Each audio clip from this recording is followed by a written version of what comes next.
Evangelio según San Marcos, capítulo 16, verso número 9.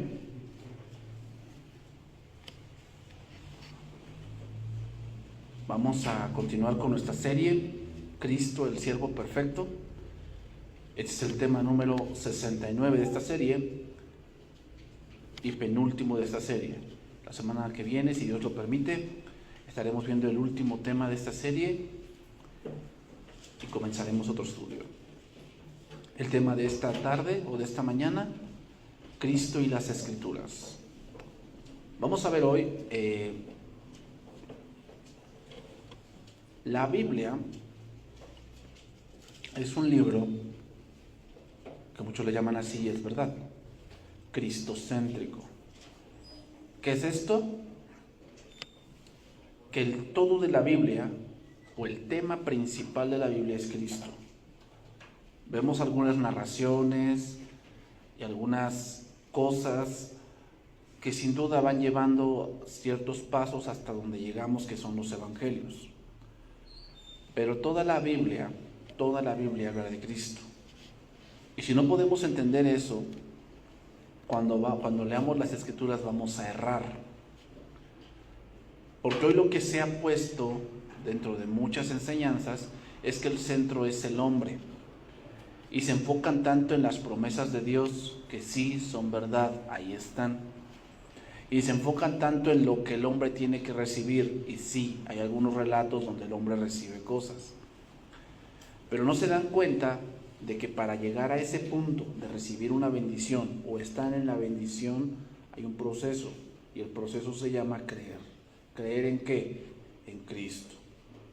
Algunos creyeron, por decir, como dice de Abraham, creyó sin haberlo visto. Y nosotros estamos en la misma posición, pero es una posición distinta porque Cristo ya vino. Pero ahora nosotros esperamos que Él vuelva a venir y también creemos sin haberle visto. Por eso a Abraham se le llama el padre de la fe. Entonces, si nosotros entendemos esta parte, vamos a lograr que nuestro estudio de la Biblia sea más certero. ¿Ok? Ahora vamos a entrarnos a otra cosa. Voy a empezar a leer ahí Marcos 16, 9. Habiendo pues resucitado Jesús por la mañana, el primer día de la semana, apareció primeramente a María Magdalena, de quien había echado 7 demonios. Yendo ella, lo hizo saber a los que habían estado con él, que estaban tristes y llorando. Ellos, cuando oyeron que vivía y que había sido visto por ella, no lo creyeron. Pero después apareció en otra forma a 2 de ellos que iban de camino yendo al campo. Ellos fueron y lo hicieron saber a los otros, y ni aun a ellos creyeron. Entonces estamos llegando a la sección final de este evangelio, donde hemos visto ya la parte de que Jesús ha resucitado, lo cual nos dice que Jesús venció a la muerte, venció el pecado y nos ha dado una nueva vida. Pero antes de finalizar, vamos a ver algunos sucesos que pone aquí para poner en claro que no fue una casualidad. La resurrección de Cristo no es algo aislado, no es algo que sucedió y que solamente vieron unas 10 personas, 5 personas, o un iluminado de repente dijo, es que alguien me dijo que Jesús resucitó. Eso fue lo que pasó, por decir, con lo que ahora conocemos de este ídolo de la Virgen María. Llegó un papa después de unos 400, 500 años después que se fundó, y ya hablaban después de que también María había resucitado y que había sido glorificada y también era corredentora con Cristo. O sea, eso lo sacó un hombre que quiso inventar algo, pero no hay testigos, no hay alguien que diga, no, esto sí ocurrió, hay una evidencia física, no una tumba, no hay nada de eso. Eso simplemente a un papa se le ocurrió. Y como pues ya saben lo que dicen, ¿no? Que el papa es la voz de Dios en la tierra, pues le creyeron. Pero no hay evidencia de eso. Pero de la resurrección de Cristo no es un suceso aislado, no es algo que a alguien se le ocurrió, es algo que sucedió. Pero voy a enfocarme ahora en otra cosa que sucede con la resurrección. Hay otra cosa que sucede. por la cual fue necesario que Cristo resucitara. 1 Corintios capítulo 2, verso 12. 1 Corintios capítulo 2, verso 12. Tenemos un canto que dice: fui resucitado con Cristo, ¿no? Mediante la fe en el poder de Dios. Entonces, espiritualmente, hermanos, hemos resucitado nosotros, espiritualmente hablando. Eso se va a ver reflejado después en el día postrero. Cuando Cristo regrese, entonces los muertos en Cristo resucitarán primero. Luego nosotros, los que vivimos, los que hayamos quedado, seremos arrebatados juntamente con Él para recibir al Señor en el aire. Y así estaremos siempre con todos. Espiritualmente eso ya pasó. ¿Cómo se le llama eso? Nacer de nuevo. Nacer de nuevo. ¿Ok? Pero vamos a ver aquí una de las cosas que vienen por nacer de nuevo. 1 Corintios 2:12. Y nosotros no hemos recibido el espíritu del mundo, sino el espíritu que proviene de Dios, para que sepamos lo que Dios nos ha concedido.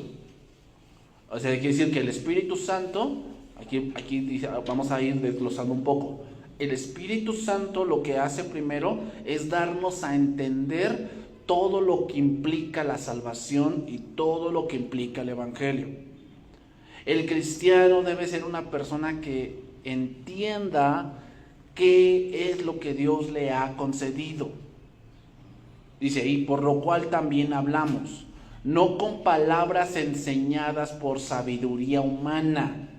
¿Qué quiere decir? No es una filosofía, no es algo que alguien se inventó, o no es algo que podríamos sacar de una literatura, de una biblioteca. No, son cosas que fueron inspiradas por Dios. Por eso dice, sino con las que enseña el Espíritu, acomodando lo espiritual a lo espiritual. Entonces, ¿qué quiere decir? Que aquel que ha resucitado con Cristo entiende las cosas espirituales. Por eso es necesario nacer de nuevo. Por eso es necesario que entendamos que debemos resucitar con Cristo. La resurrección, hermanos, nos abrió la puerta a las cosas espirituales. Fíjate lo que sigue diciendo, versículo 14. Pero el hombre natural no percibe las cosas que son del Espíritu de Dios, porque para él son locura. ¿Qué pasó cuando les comentaron que Jesús había resucitado? ¿Qué hicieron con María Magdalena? No le creyeron. Después dice que iban dos por el camino, se encontraron con Jesús, ellos dijeron que Jesús había resucitado, y cuando lo escucharon, ¿qué hicieron ellos? No creyeron. Y así pasa. Aquí también les decimos, es que miren, si tú no crees te vas a ir al infierno, y no creen. Para ellos es locura. ¿Por qué? Porque para entender las cosas espirituales necesitamos nacer de nuevo, o espiritualmente resucitar. Te das cuenta que la resurrección por eso es importante. Porque si tú no resucitas con Cristo, si yo no resucito con Cristo, no voy a poder entender las cosas espirituales. Entonces muchas veces me preguntan, es que ¿usted cómo entiende que lo que dice allí se refiere a otra cosa? Y es algo que yo no podría explicar a grandes rasgos, porque no es algo que encuentras en un libro. O sea, tú puedes leer mucha literatura y es bueno, pero no en toda la literatura te vas a dar cuenta de lo que está diciendo ese verso.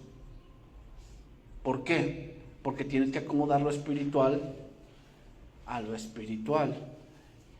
O sea, hay cosas que de verdad son literales, pero tienes que entender también otra cosa en la Biblia, hermano. Tienes que entender que si Dios permitió que se escribiera eso es por algo.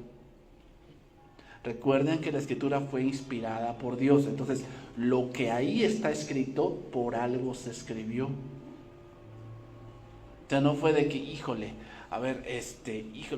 Gabriel, se me fue ese versículo. ¿Y ahora cómo lo hacemos? ¿Cómo le borramos? No. Todo lo que está aquí en las escrituras es algo que fue inspirado por Dios. Entonces, fue algo que Dios quiso que leyésemos. Dice el Deuteronomio que las cosas ocultas son de Dios y las cosas reveladas son para nosotros. Entonces, si Dios permitió que algo estuviese en la Biblia es porque Dios quería revelar eso. ¿Pero por qué? Esa es la pregunta importante. Cuando tú lees la Biblia, tú debes portarte como un investigador. Debes hacerte las preguntas correctas. No es ¿por qué pasó eso?, sino ¿para qué pasó eso? Y muchas cosas ocurren y Dios las narra en la Biblia por una razón. Y tenemos que llegar a esa razón. Pero para eso necesitamos nacer de nuevo y dos, necesitamos el Espíritu de Dios. Dice ahí, el versículo 14, sigo de ahí. Porque no percibe las cosas que son del Espíritu de Dios, porque para él son locura y no las puede entender, porque se han de discernir espiritualmente. En cambio, el espiritual juzga todas las cosas. Aquí juzgar se refiere discierne. Discernir es o da la idea de cuando tú tienes un rompecabezas y a veces hay figuras que se parecen en el color. Cuando tú lo estás armando, dices, es que esta pieza se parece que embona aquí, pero al final te empiezas a dar cuenta que no es esa pieza. Eso es discernir.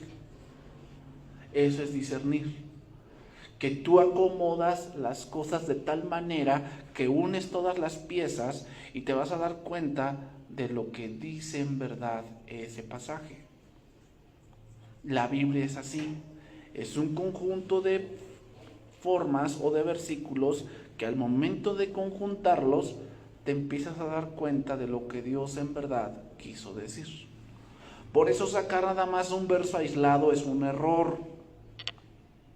Como muchos dicen, es que aquí dice. Sí dice. Pero si no tomas en cuenta el contexto, si no tomas en cuenta los demás libros de la Biblia, si no tomas en cuenta el contexto general de la Biblia, estás perdido. Por eso dice, en cambio el espiritual juzga todas las cosas, pero él no es juzgado de nadie. ¿Qué quiere decir? Que cuando tú entiendes las cosas espirituales, el natural, que ese es el contexto, el natural quiere entenderlo como tú, pero no puede.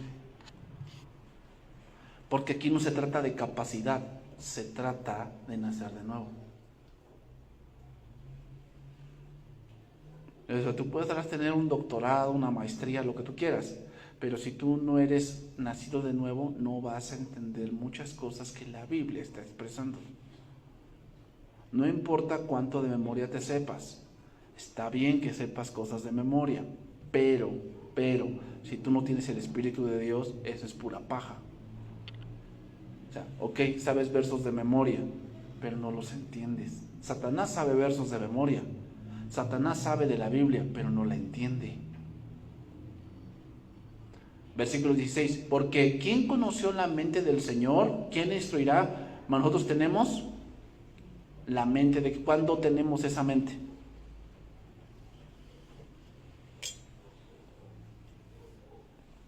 Cuando resucitamos. Espiritualmente hablando. Espiritualmente hablando, cuando nacemos de nuevo, ya empezamos a razonar como Cristo. Los de allá afuera no tienen la mente de Cristo. La Biblia dice que el mundo está bajo el maligno. Entonces, ¿ellos la mente de quién tienen?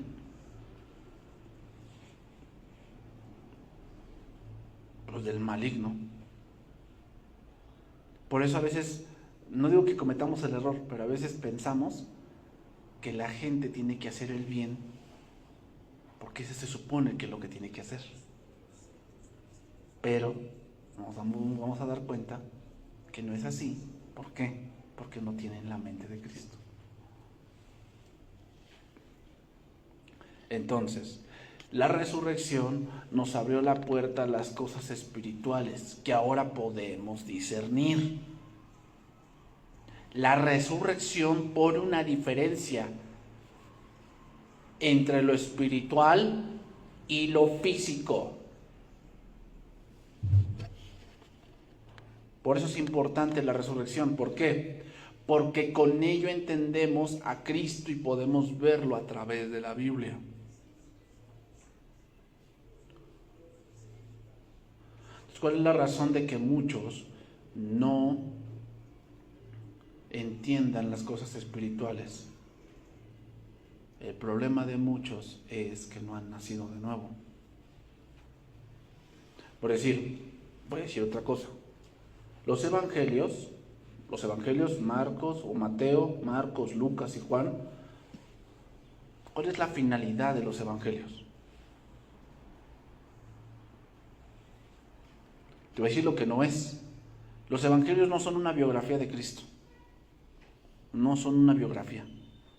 ¿A qué me refiero? Una biografía es, por decir, Ignacio Zaragoza nació en fulana ciudad, tal día, su madre fue tal, su padre fue tal, del año fulano de tal. A los 5 años empezó a caminar, o a los 3 años empezó a gatear, y después cuando fue 10 se empezó a interesar por las artes. Eso es una biografía. De Cristo no es eso. Los evangelios no son una biografía. Los evangelios son una exposición de que la promesa de Dios se ha cumplido. Esos son los evangelios. ¿Te das cuenta? Muchos utilizan los evangelios mal. ¿Cómo? Buscando en los evangelios información que no fue dada. Es que ¿qué hizo Jesús del año 1 al 11? Porque vemos que a los 12 fue al templo y se perdió y María regresó. ¿Te acuerdas de ese relato? ¿Qué pasó del año 1 al 12? ¿Por qué la Biblia no lo nombra? ¿Cuál será la razón? Algo está escondiendo Dios. No. Otra vez, las cosas reveladas, ¿para quiénes son? Para nosotros. ¿Y las cosas que son ocultas? De Dios. Si Dios no nos quiso revelar esa parte de la vida de nuestro Señor, es porque no es importante, no afecta nuestra salvación.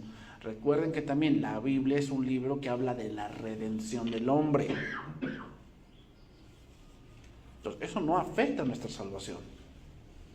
¿En qué afecta que si yo, me va a afectar mi salvación si a los 9 meses, al año, comenzó a comer papilla? ¿Eso afecta mi salvación? Yo creo que qué bueno que no fue así, que Dios nos lo pusiera en los evangelios. Porque si no, ya sabríamos que mi hijo tiene que comer hasta esa edad papilla, porque así fue con Cristo. Porque así somos. Llevamos todo al extremo. Entonces, alguien que no tiene el Espíritu Santo se acerca a los evangelios buscando crear algo a su manera. Entonces vamos a ir a otro verso, Lucas 24:13.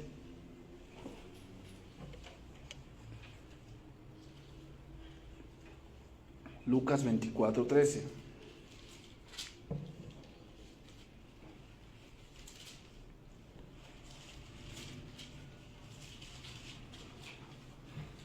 ¿Te acuerdas que ahorita en Marcos leíamos que hubo 2 que estaban de camino y que Jesús se les apareció? Yo digo que se refiere a estos 2 en el camino de Emaús. Emaús significa estanque caliente. Se creía que había tal vez aguas termales por ahí. Eso significa Emaús. Dice ahí, y aquí 2 de ellos iban al mismo día a una aldea llamada Emaús que estaba a 60 estadios de Jerusalén. E iban hablando entre sí de todas aquellas cosas que habían acontecido, y sucedió que mientras hablaban y discutían entre sí, Jesús mismo se acercó y caminaba con ellos. Ahora, ¿de qué discutían y de qué hablaban? Mas los ojos de ellos, fíjate lo que dice esa frase es importante. Mas los ojos de ellos estaban velados para que no lo conociesen. ¿De qué nos habla ese verso? No habían nacido de nuevo. Cuando no naces de nuevo, así estamos. ¿Cómo? Velados. Tú puedes tener a Cristo al lado y no lo vas a conocer. Si tal vez nosotros que hemos nacido de nuevo, A veces nos cuesta conocer la voluntad de Dios. ¿Te imaginas a alguien que no? La dividen. Por eso mejor la gente carnal se guía por sus sentidos, a diferencia del espíritu. Y les dijo: ¿qué pláticas son estas que tenéis entre vosotros mientras camináis, y por qué estáis tristes? Respondiendo uno de ellos, que se llamaba Cleofas, le dijo: ¿eres tú el único forastero en Jerusalén que no ha sabido las cosas que en ella han acontecido en estos días? Entonces, ¿de qué discutían? ¿Qué cosas? Le dijeron: de Jesús Nazareno, que fue varón profeta, poderoso en obra y en palabra, delante de Dios y de todo el pueblo, y cómo le entregaron los principales sacerdotes y nuestros gobernantes a sentencia de muerte y le crucificaron. Pero nosotros esperábamos que él era el que había de redimir a Israel, y ahora, además de todo esto, hoy ya es el tercer día que esto ha acontecido. Aunque también nos han asombrado unas mujeres de entre nosotros, las que antes del día fueron al sepulcro, y como no hallaron su cuerpo, vinieron diciendo que también habían visto visión de ángeles, quienes dijeron que él vive. Entonces, por el relato, se cree que este suceso sucedió el mismo domingo. Por el relato. Porque ya aquí ya conocieron a las mujeres, dice, unas mujeres que en la mañana, antes del día, o sea, se ve que eso ya era más o menos tal vez el mediodía. Antes del día, o sea, ¿qué horas fueron? Dice, muy de mañana. Entonces se ve que este día es el mismo domingo. Entonces dice ahí: y fueron algunos de los muertos al sepulcro, y hallaron así como las mujeres habían dicho, pero a él no le vieron. ¿Te das cuenta de qué discutían? De los sucesos que habían pasado y que estaban pasando y que no lo creían. ¿Por qué no lo creían? Porque no habían nacido de nuevo. Porque no podían acomodar lo espiritual a lo espiritual y lo físico a lo físico, no podían creerlo. Y fíjate cómo les dice Cristo. Entonces les dijo: oh insensatos y tardos de corazón para creer todo lo que los profetas han dicho. Fíjate bien esa frase: todo lo que los profetas han dicho. ¿Qué es lo que quiere decir? Que todos los profetas hablaron de Cristo, todos. Versículo 26. ¿No era necesario que el Cristo padeciera estas cosas y que entrara en su gloria? Y comenzando desde Moisés, ¿qué cosa es Moisés? El Pentateuco. Y siguiendo por todos los profetas,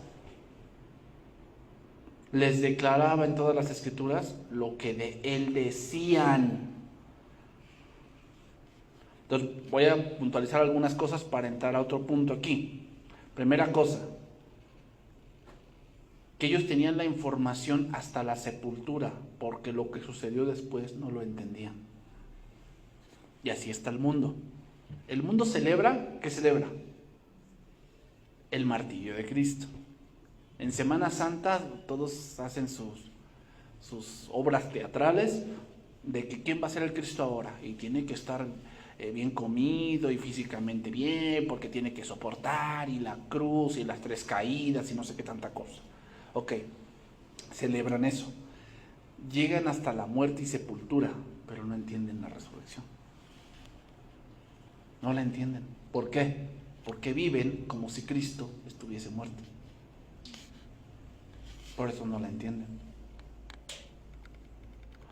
Voy a leer este pasaje, versículo 25, en varias versiones. La primera versión es Palabra de Dios para todos, y me sorprendió esa versión como lo dice. Dice: entonces Jesús les dijo: no sean tan tontos. ¿Verdad? ¿Cómo lo dice esa versión, Palabra de Dios para todos? Dice: entonces Jesús les dijo: no sean tan tontos. ¿Por qué les cuesta tanto creer lo que les dijeron los profetas? No sean tan tontos. ¿Por qué les cuesta tanto creer lo que les dijeron los profetas? La versión Martín Nieto dice ahí: entonces les dijo: qué torpes sois, y qué tardos para creer lo que dijeron los profetas. Hermanos, esas dos cosas, tontos y torpes, es lo que hace el pecado. Cuando no hemos nacido de nuevo, así nos volvemos. ¿Cómo? Torpes, tontos. ¿Por qué? Porque al estar en la resurrección empezamos a ver o tomar decisiones para vida. Cuando no es así, te das cuenta de las decisiones que tomamos. ¿Cómo? Torpes, tontos. Entonces la obra de Dios pues, nos cuesta tanto creerla cuando no hemos nacido de nuevo. Entonces, voy a hacer un análisis de esto. De cómo en Cristo, o cómo Cristo fue predicado desde el Génesis hasta, en este caso, Malaquías. Por eso el Antiguo Testamento también es importante, hermanos. O sea, también eso es otro error que muchos cometen. Muchos nada más se enfocan en el Nuevo. Y no digo que esté mal, pero el Nuevo Testamento es la traducción del Antiguo. Vamos a ponerlo así. El Antiguo Testamento es la perla que está escondida. El Nuevo Testamento es la perla misma. En el Antiguo Testamento está escondido el Evangelio. En el Nuevo Testamento ha sido descubierto el Evangelio. Pero el Evangelio ya existía. Mira, por decir, en Génesis vemos a Cristo como la simiente de la mujer. Ahí te voy a dar los versos. Y voy a ir un poco rápido porque si no, no voy a terminar, porque son bastantes libros. ¿Okay? Génesis, conocemos ahí como la simiente de la mujer. ¿Dónde vemos esto? Génesis 3:15. ¿Te acuerdas de ese pasaje? Y pondré enemistad entre ti y la mujer, entre tu simiente y la simiente suya. Esa te herirá en la cabeza y tú le herirás en el calcañar. Ese es el primer verso donde se habla de Cristo. Génesis 3:15. Ese es el primer verso de la Biblia donde se habla de Cristo. En el sentido de profético. Cristo se ve en la creación misma. ¿Cuándo nació la tierra seca? El tercer día. ¿Cuándo resucitó Cristo? El tercer día. ¿Qué fue lo que se hizo el primer día?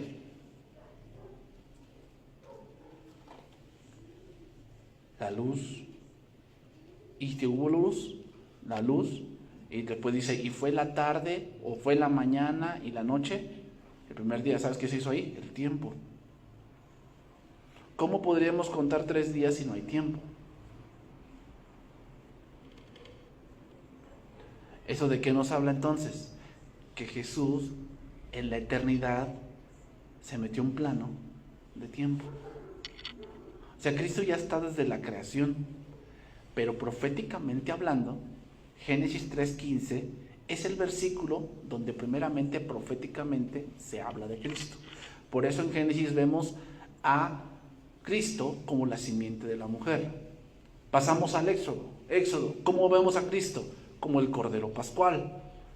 Éxodo capítulo 12, ahí lo vemos. ¿Sí saben de qué se refiere el Cordero Pascual? El Cordero Pascual se refiere a ese cordero que tenían que comer apresuradamente, símbolo de la liberación de Egipto. ¿Qué significa ahora para nosotros eso? Que Cristo ahora, no es que comamos un corderito pascual, ahora Cristo es el recordatorio que nosotros hemos sido liberados no de Egipto, sino del mundo.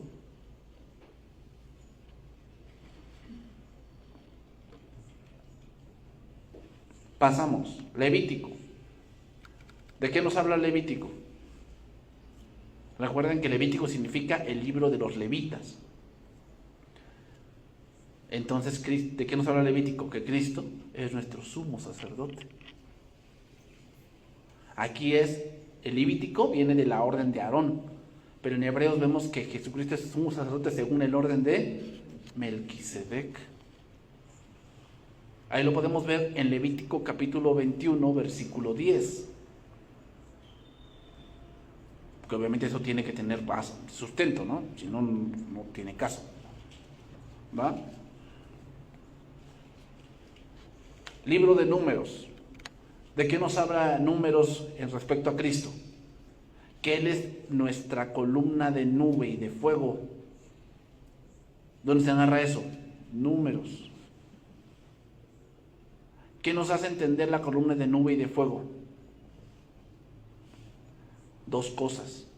Número uno, dirección, es obvio, dirección, porque la columna de nube y fuego era para dirigirlos. Pero número dos, ¿cuándo la columna de nube descendía? Es en Números, capítulo 12, cuando María y Aarón murmuran y dice que estaban en el tabernáculo y la nube bajó. ¡Pum! Columna de nube y fuego. O sea, Números nos hace ver la dirección de Dios, pero también la disciplina de Dios. O sea, parte de la dirección de Dios es la disciplina. ¿Sí? Si no, ¿cómo vamos a aprender? ¿Dónde podemos ver eso? Números 14:14.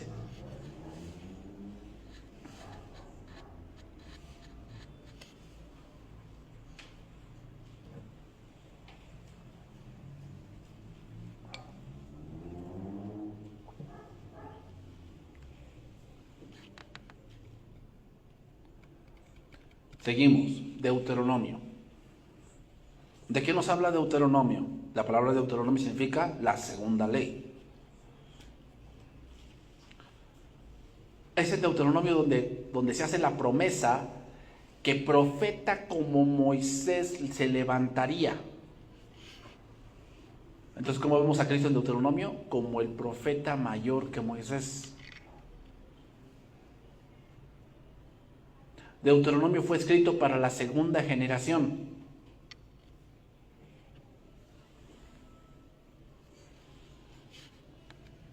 Y eso lo podemos ver Deuteronomio 18:15. Ahí podemos ver ese pasaje. Profeta del medio de ti, de tus hermanos como yo, te levantará Jehová tu Dios, a él oiréis. Fíjate, ya estaba profetizado eso y los mismos fariseos negaban que Cristo fuese como Moisés. Seguimos adelante. Josué. ¿De qué nos habla Josué? Que Él es el capitán de nuestra salvación. ¿Qué cosa es la salvación? Canaán. ¿Quién estaba dirigiendo al pueblo para entrar a Canaán? Josué. ¿Quién nos dirige a nosotros para entrar a Canaán? Cristo. ¿Qué cosa es el mundo ahorita? El desierto. Canaán son las moradas celestiales. Antes de entrar a Canaán, ¿qué hizo Josué? Fue a espiar la tierra. O sea, Josué y Caleb fueron uno de los muchos que fueron a ver cómo era la tierra. ¿Qué hizo Jesús? Ahorita fue a preparar lugar para nosotros. ¿Te das cuenta cómo está el paralelo? Eso lo vemos Josué capítulo 6, verso 25. Cuando ahí fue a salvar a Rahab la ramera, por orden de Josué. ¿Qué quiere decir eso entonces? ¿Por quién vino Jesús? ¿Qué dijo Jesús cuando vino? Los sanos no tienen necesidad de médicos, sino los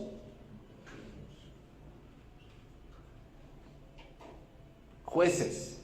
Vamos al otro libro de Jueces. ¿De qué nos habla? De que Él es nuestro juez y dador de la ley. El libro de Jueces se caracteriza porque se levantaba un juez y entonces el pueblo creía. Cuando el juez moría, se levantaba una generación nueva y se iba a dar idolatría. ¿Qué quiere decir entonces eso? Que es Dios quien levanta a Cristo como aquel que nos liberó de la esclavitud. Porque día con día hay gente que se esclaviza. Vamos a ponerlo así. Hoy domingo, uno va a comenzar su borrachera. O sea, nunca se ha emborrachado, pero este día se va a esclavizar a eso. Como los jueces. ¿Qué necesitan? Un juez que lo libere, Cristo. Porque aquí se levantaba una generación que no conocía a Jehová y dice, y cada uno hacía lo que bien le parecía. ¿No hace eso los de allá afuera? Hacen lo que bien les parece, se esclavizan a algo y tiene que venir un juez a liberarlos. Seguimos, el libro de Ruth. ¿Cómo vemos a Cristo en el libro de Ruth? Nuestro pariente redentor.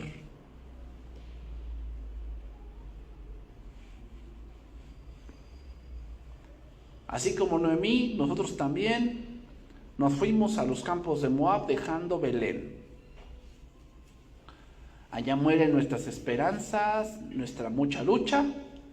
Regresamos sin nada y Cristo nos redime. Ruth capítulo 2, verso 1 y el versículo 20. Y dijo Noemí a su nuera, sea el bendito de Jehová, pues que no ha rehusado a los vivos la benevolencia que tuvo para con los que han muerto. Después le dijo Noemí, nuestro pariente es aquel varón, y uno de los que pueden redimirnos. Se refería a vos, y vos es figura de Cristo. Seguimos. Primero y segundo libro de Samuel. Primer y segundo libro de Samuel. ¿Cómo vemos a Cristo en estos dos libros? Como nuestro profeta fiel. Dice que en aquellos tiempos del libro de Samuel escaseaba la palabra y no había visión con frecuencia. Quiere decir que los profetas eran escasos. Hasta que llegó Samuel. Y dice que Dios se le apareció. Y dice que cada palabra que Samuel decía era fiel. O sea, siempre se cumplía. ¿Qué dijo Cristo? De cierto os digo que ni una jota, ni una tilde pasará hasta que todo esto acontezca. Ahí podemos verlo, primer libro de Samuel, capítulo 3, verso 20. Así podemos ver a Cristo en primer y segundo libro de Samuel. Como en nuestro profeta fiel. Seguimos adelante, los libros de Reyes y Crónicas. ¿Cómo vemos a Cristo en estos libros? Que Él es nuestro Rey que gobierna. El libro de Reyes y de Crónicas se enfocan en los reyes de Israel.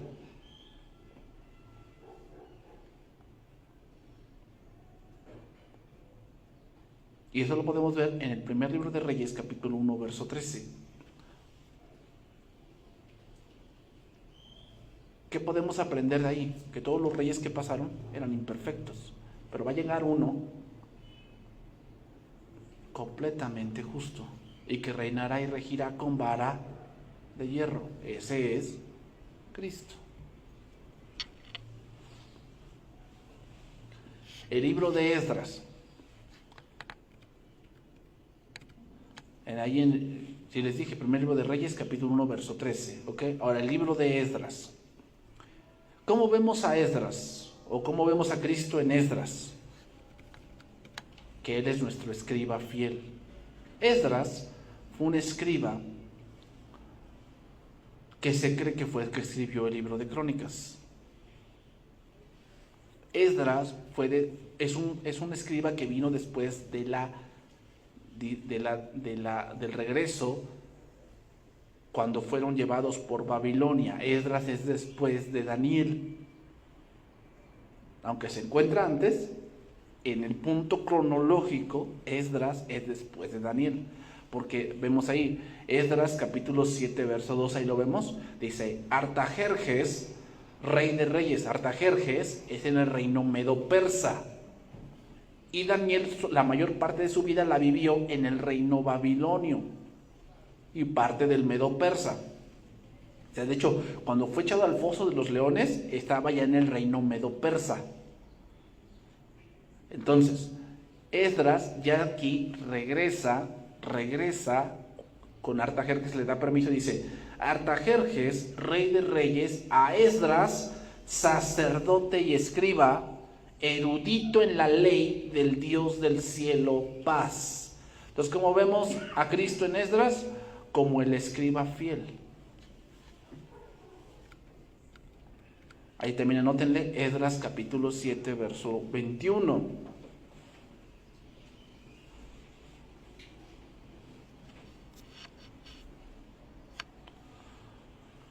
Seguimos con el siguiente libro, Nehemías. Nehemías es contemporáneo de Esdras. De hecho, Nehemías y Esdras en la Biblia hebrea es un solo libro. ¿Por qué se dividió? Bueno, porque en ciertos relatos se enfoca más a Nehemías y en ciertos relatos se enfoca más a Esdras. Por eso se dividió el libro. Pero es un libro en conjunto y son contemporáneos. ¿Cómo vemos a Nehemías? A Cristo en el libro de Nehemías. Bueno, como que Él es el constructor de los muros derribados. ¿Cuál puede ser un muro derribado en el caso espiritual?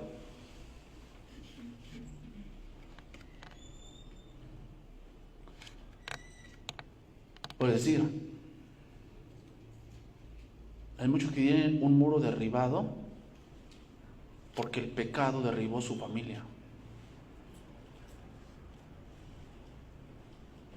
¿Quién es el único que puede reconstruir eso? Cristo. ¿Cómo reconstruir el muro, por decir, el muro del amor? Porque hay muchos que están juntos en un matrimonio por costumbre. Porque me sale más caro un divorcio que vivir con ella. Pero yo a ella ya no la quiero, o yo a él ya no lo quiero. ¿Cómo reconstruir ese muro? Solamente Cristo puede hacerlo.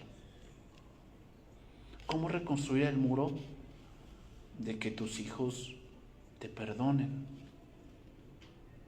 Porque tal vez sí, con nuestras malas decisiones como padres, provocamos que nuestros hijos nos vean como lo peor.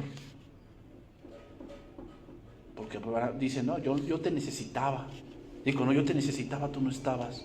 Tú estabas allá parrandeando o en el trabajo. Y yo cuando te necesitaba, tú no estabas. ¿Cómo reconstruir ese muro? Yo te voy a decir, yo no puedo reconstruirlo, solamente Cristo. Por eso en Nehemías, Cristo es el constructor de los muros derribados. Y eso lo podemos ver en Nehemías capítulo 2, verso 13 y versículo 17. Voy a leer nada más el 17.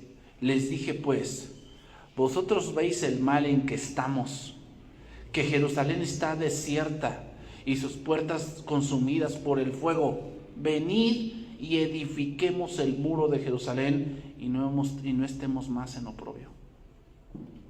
¿Qué quiere decir? Que para que Cristo reconstruya esos muros de tu familia y todo eso, sí, o sea, pero no es nada más, ya creo en Cristo y ya todo se arregla. No. Hay muchas cosas procesos que se tienen que pasar. Por decir, tal vez hay que pedir perdón a ciertas personas.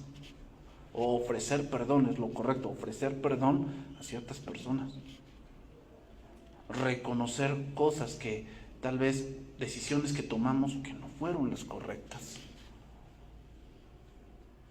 Y por ahí se empieza, que ya no estemos más en oprobio. Seguimos, el libro de Esther.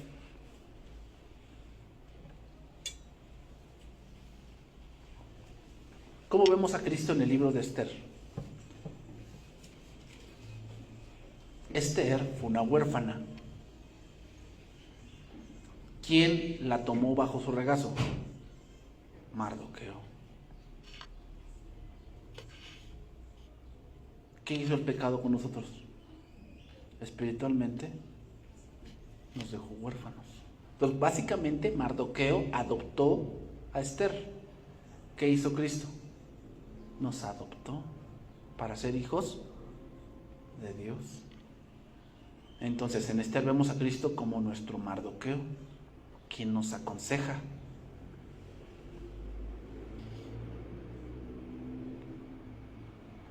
Esto lo podemos ver, Esther capítulo 2, verso 11. Dice, y cada día Mardoqueo se paseaba delante del patio de la casa de las mujeres para saber cómo le iba a Esther y cómo la trataban. A pesar de que Esther había sido llamada por su belleza, Mardoqueo seguía de cerca para aconsejarla. También podemos ver esto, Esther capítulo 3, versículos 5 y 6.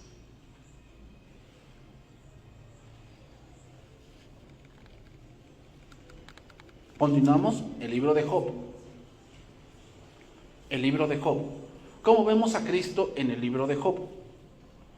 Como nuestro Redentor que vive. Aquí ya entramos en los libros sapienciales. ¿Cómo son los libros sapienciales? De sabiduría. Pero voy a poner esto. Los libros sapienciales se enfocan en cada área de nuestra vida. Cada área de nuestra vida. La primera etapa de Job es darnos a entender o respondernos la pregunta, ¿por qué sufren los justos? Y te voy a responder por qué. ¿Sabes por qué sufren los justos? Porque no estamos en un mundo justo.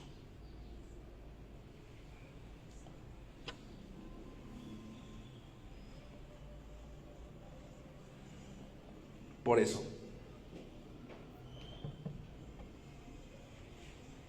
¿Por qué sufren los justos? Porque no estamos en un mundo justo. Estamos en un mundo lleno de personas caídas, pecaminosas. Entonces aquel que se quiere guardar para Dios, es obvio que parece que le va mal. Parece. Pero no es así.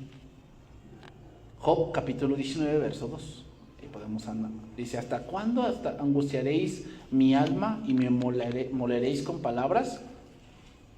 Yo sé que mi Redentor vive y sé que pronto veré su rostro. Entonces, Job representa la etapa del hombre donde ve que sufre y a veces no entiende por qué. No entiende por qué. Y Job nos da la respuesta a eso. ¿Cómo vemos a Cristo? Seguimos en el libro de los Salmos.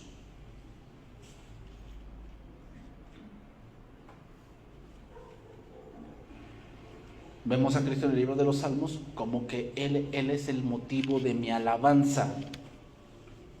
Él es el motivo de mi alabanza. No todo en la vida es gris. ¿Ok? O sea, no todo en la vida es oscuro, no todo en la vida es sufrimiento. No. Hay algunas veces que la vida también es dulce. Y tenemos algunas cosas que nos alegran, ¿verdad? Tener un hijo, tu primer trabajo, tu primer casa, tu primer coche, que logres un logro académico, un logro deportivo. La vida también tiene cosas dulces. Y en esas cosas dulces, ¿a quién debes adorar? A Cristo. Cristo también está en esos momentos que son de alegría, que muchas veces se nos olvida. Por eso los salmos nos dicen que Cristo es el motivo de nuestra alabanza. Ahí podemos poner el Salmo 150, del 1 al 6. Que todo lo que respire, alabe al Señor. Seguimos adelante, Proverbios. ¿Cómo vemos a Cristo en Proverbios? ¿Cómo vemos a Cristo en Proverbios? Como que Él es nuestra sabiduría. Proverbios es la etapa del hombre donde tiene que tomar decisiones cruciales. Y se enfoca más a los jóvenes, a los adolescentes, y a los hombres que tienen que tomar una decisión donde su vida va a cambiar.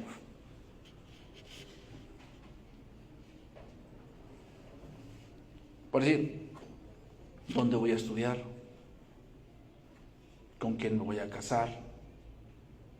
¿Es este trabajo bueno? ¿Dónde voy a gastar mi dinero?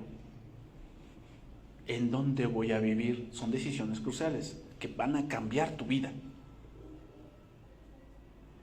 ¿Y para qué se requiere allí? Sabiduría. La sabiduría es para todas las edades, pero Proverbios se enfoca en esa edad donde estamos construyendo algo, y que si no tomamos buenas decisiones, nuestra vida se puede volver un calvario.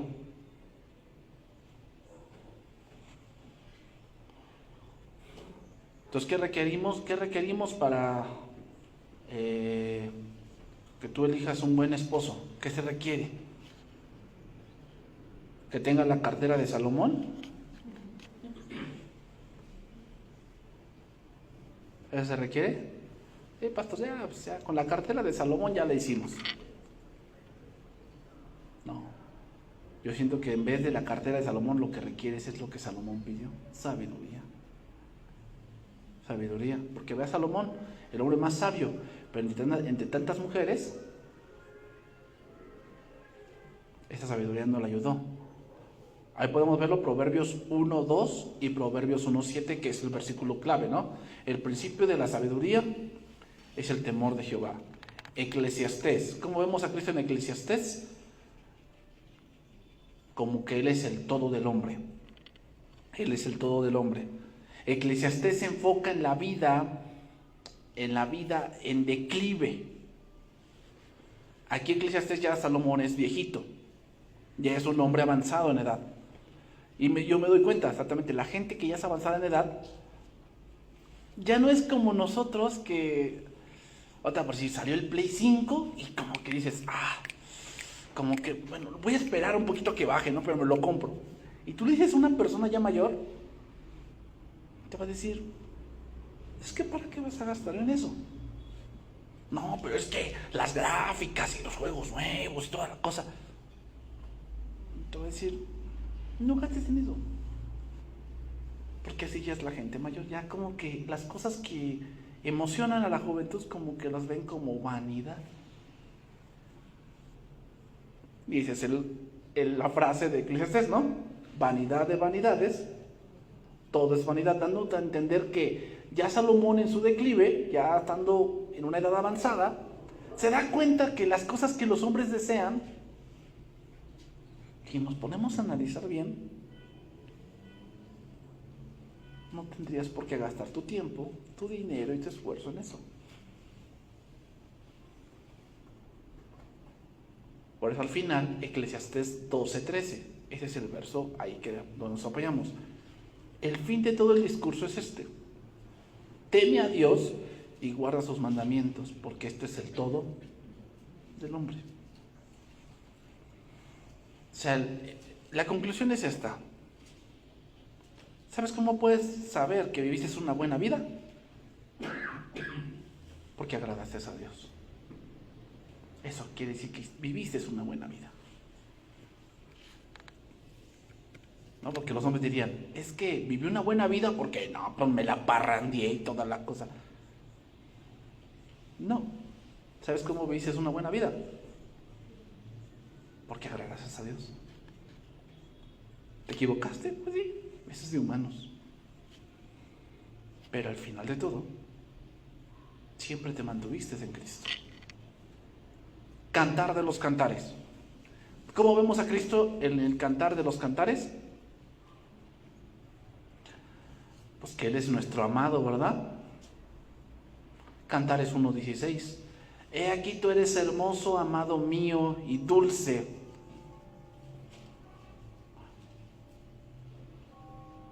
Cantares 4:8 al 12.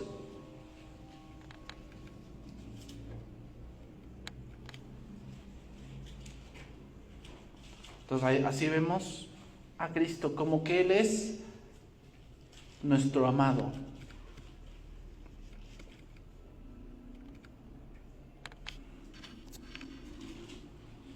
nada más tengo 5 minutos.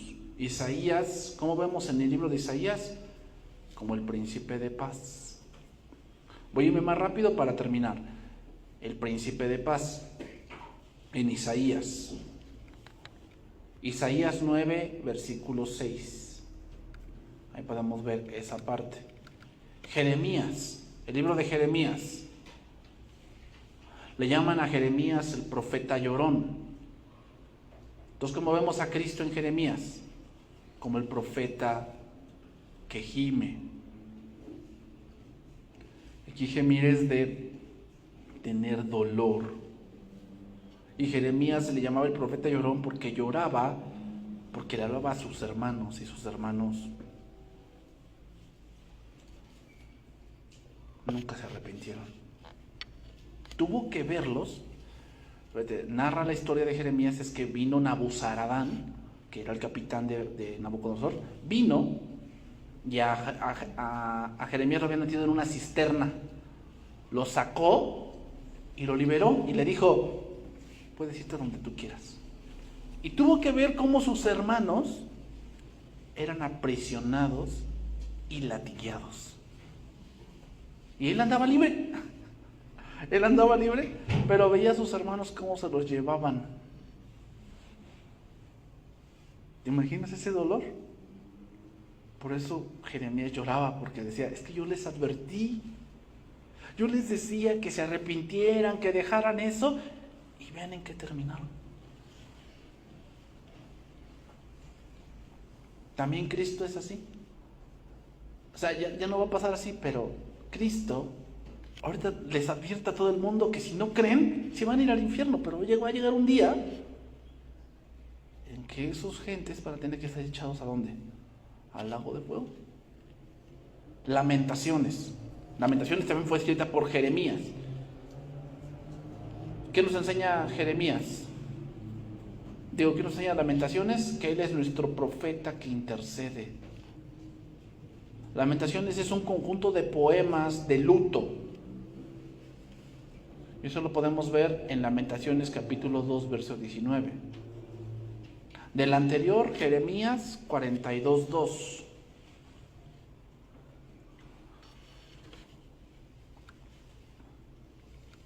El libro de Ezequiel. ¿Cómo vemos a Cristo en el libro de Ezequiel?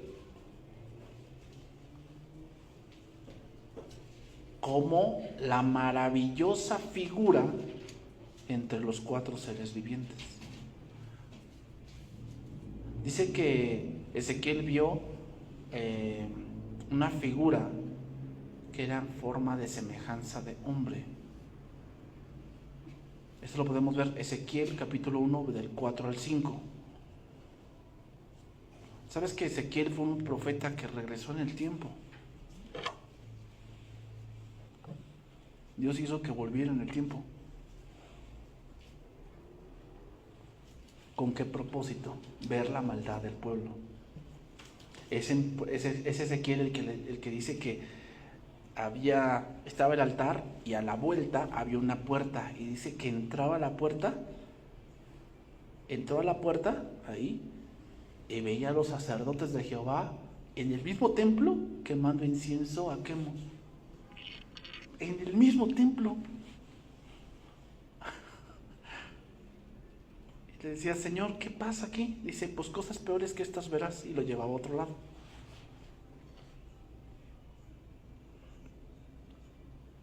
¿Sabes que eso está ocurriendo en la iglesia cristiana? Pastores que supuestamente predican de Dios y están metidos en la masonería. ¿Eh? Seguimos. Daniel. ¿Cómo vemos a Cristo en el libro de Daniel?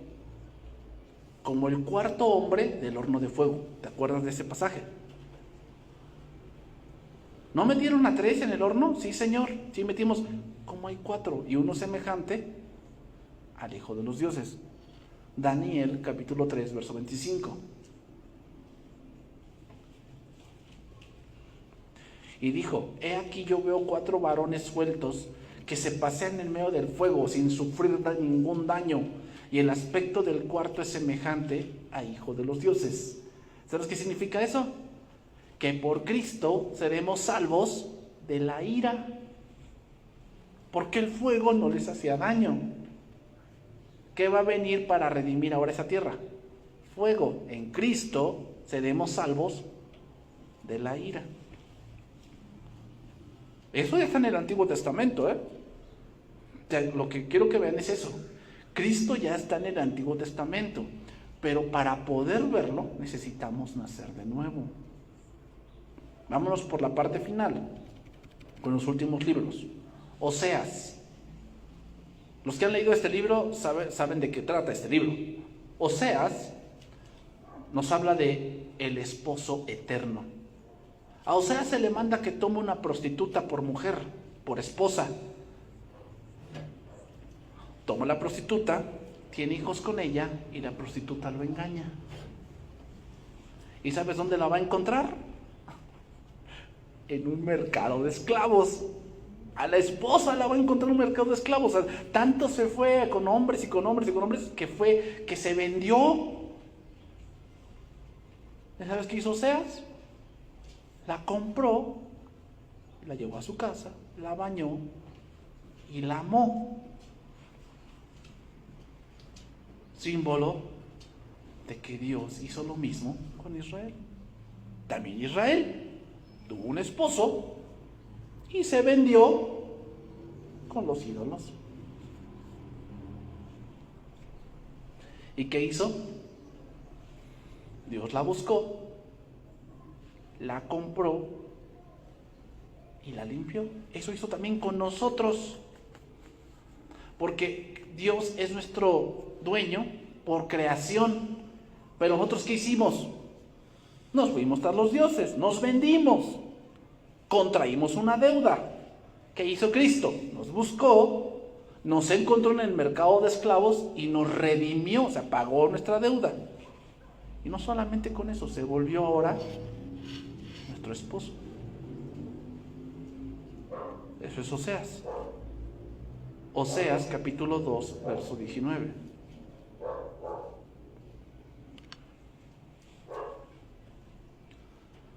El libro de Joel. ¿De qué nos habla el libro de Joel? Que Él es el que bautiza, Él es el que bautiza en Espíritu Santo. Joel, estos profetas menores, hermanos, fueron contemporáneos del tiempo de Esdras. Todos estos que vamos a ver son contemporáneos del tiempo de Esdras. Joel capítulo 2, verso 28 al 29, ahí podemos ver eso. El libro de Amós.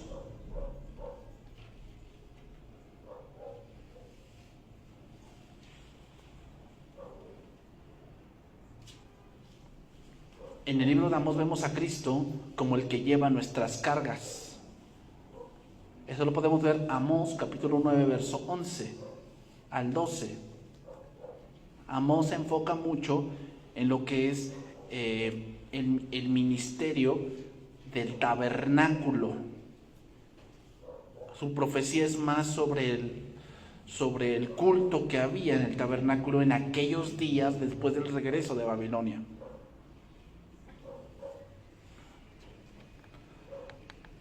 Seguimos, Abdías. Abdías, ¿cómo vemos a Cristo en Abdías? Como que Él es nuestro Salvador.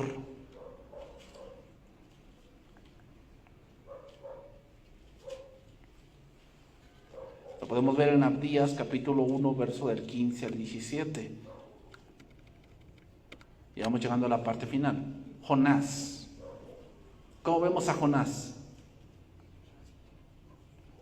Como que Él es el gran misionero foráneo.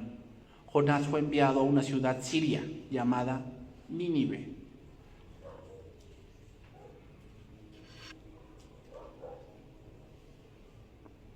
Para aquellos que dicen que no, que el evangelio nomás es para los judíos, pues no sé qué haríamos con este. Es de Jonás donde se toma este verso, ¿no? Jonás 1:17, que estuvo 3 días y 3 noches en el vientre del pez.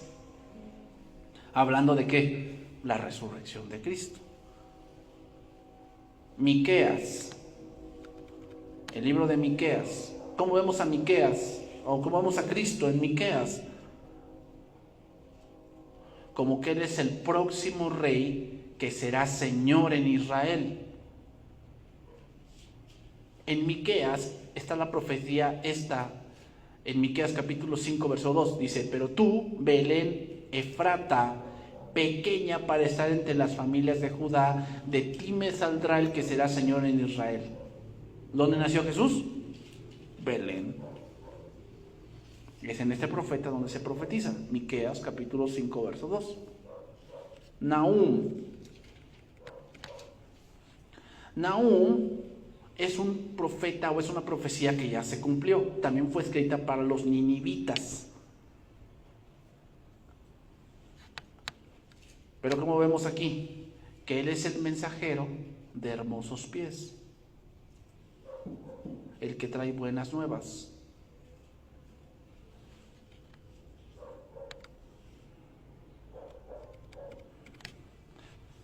Seguimos, Habacuc.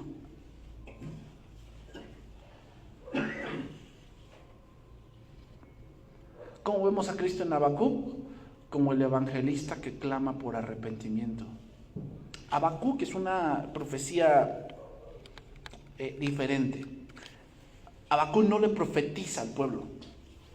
Habacuc es como un libro donde él habla con Dios. De eso se trata. Habacuc hace preguntas a Dios y Dios le responde. Y una de las preguntas que hace es que Habacuc dice: a ver, Señor, ¿por qué si estás viendo que son malos estos hombres? ¿Por qué los dejas? ¿Por qué los dejas? ¿No te has preguntado tú lo mismo? Ay, Señor, ¿por qué si mi vecino es bien calavera? ¿Por qué dejas que siga viviendo, no? O sea, yo creo que sería mejor que se fuera ya, porque Habacuc tenía ese tipo de preguntas. Y Dios le responde, pero no conforme a lo que él cree, sino como que Dios le responde diciéndole: es que tú no entiendes, y si te lo explico, no lo vas a entender.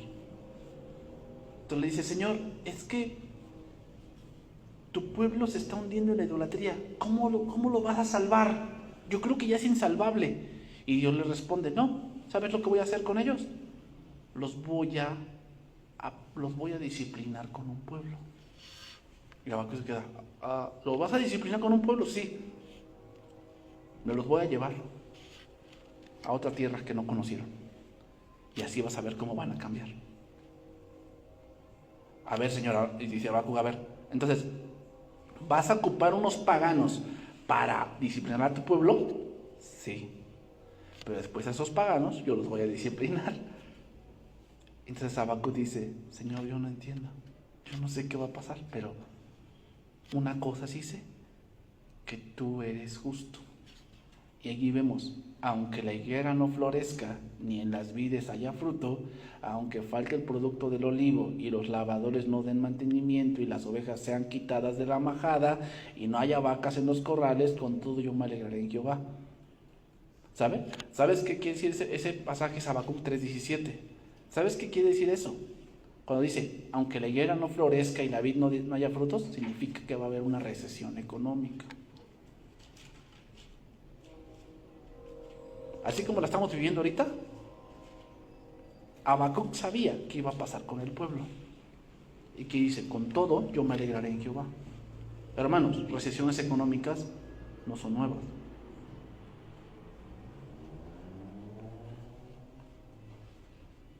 Sofonías,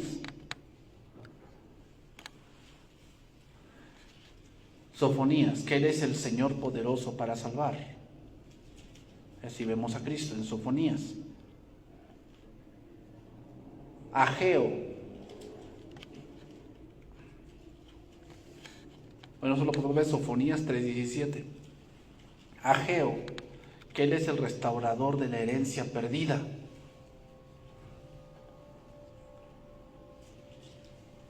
Eso lo vemos en Ageo 2:7. Zacarías, Él es el futuro rey de Sión.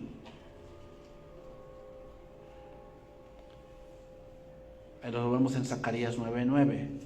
Y por último, Malaquías, que Él es el sol de justicia. Malaquías es interesante, hermanos, Porque Malaquías se enfoca en la parte externa del pueblo. Había muchas cosas que el pueblo hacía que no estaban correctas. Eso lo podemos ver en Malaquías capítulo 4, verso 2. Pero con esto termino. Al ver todos estos temas nos damos cuenta de que eso es verdad. Pero solamente naciendo de nuevo nos vamos a dar cuenta de que desde Moisés hasta los profetas, Cristo ya estaba profetizado.